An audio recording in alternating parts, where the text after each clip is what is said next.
nous mettons en risque toute la construction européenne, nous créons une ambiance. Elle est en risque actuellement. Elle est en risque actuellement. Ça, il n'y a pas besoin de vous ou de Guillaume. On a 3 minutes 20. On a 3 minutes 20 pour clore le sujet. En 3 minutes 20. Parce que. Ah non. Allez-y, Frédéric, allez-y. Heureusement, vous nous expliquez. Laissez-le. Je suis très heureux. Allez-y, Frédéric Boccara, allez-y. On oublie une chose. Quand on prête à la France, quand la France s'endette, elle achète à l'Allemagne. Nous sommes interdépendants. Tu as mal toi et j'ai mal moi.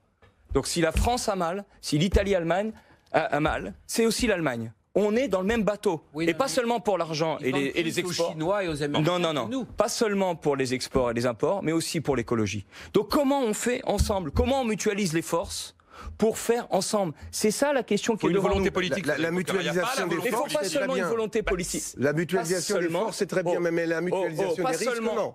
La mutualisation des charges, non. Un instant, pas seulement les déficits de la France pas seulement une volonté politique, savoir la dette italienne restera la dette italienne. C'est ça.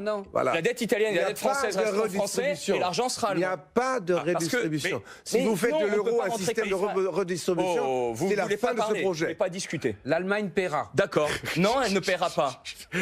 Les travailleurs allemands payent aujourd'hui dans la misère, comme les travailleurs français. C'est une volonté politique pour aller vers cette Europe optimale. Et d'un sens qui n'est pas l'union à tout prix, qui est la mutualisation pour développer les pays. Actuellement, c'est la mutualisation pour le marché et l'Europe forteresse pour jouer une partie de rivalité dans le monde. Et c'est ça qui ne va pas. Si le Conseil européen ne valide pas les idées qui vous traversent l'esprit, elles n'existeront pas. Mais c'est ça qui doit monter. Même si... Mais il n'y a pas... On n'a pas d'alternative à chercher la mutualisation pour développer. On n'a pas d'alternative à chercher la mutualisation pour développer. Le souci aujourd'hui la guerre et la vision de guerre économique. Est-ce que M. Macron est le réformateur de la France ou est-ce qu'il va devenir le Gorbatchev français? Ça, c'est la grande question. Et j'espère que la France se remuscle très rapidement et s'engage sur la marche de la réforme. Il faut plutôt des gens de la trempe de ceux qu'on avait après 1945.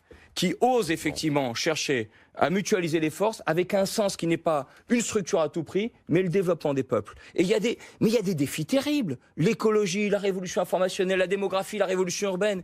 Il faut des plans Marshall pour ça, mais dont chaque pays va profiter. On a un plan Juncker dont le bilan est quand même relativement... Mais il y a 3 queues de cerises dans le plan Juncker. 3 queues de cerises, en tout cas,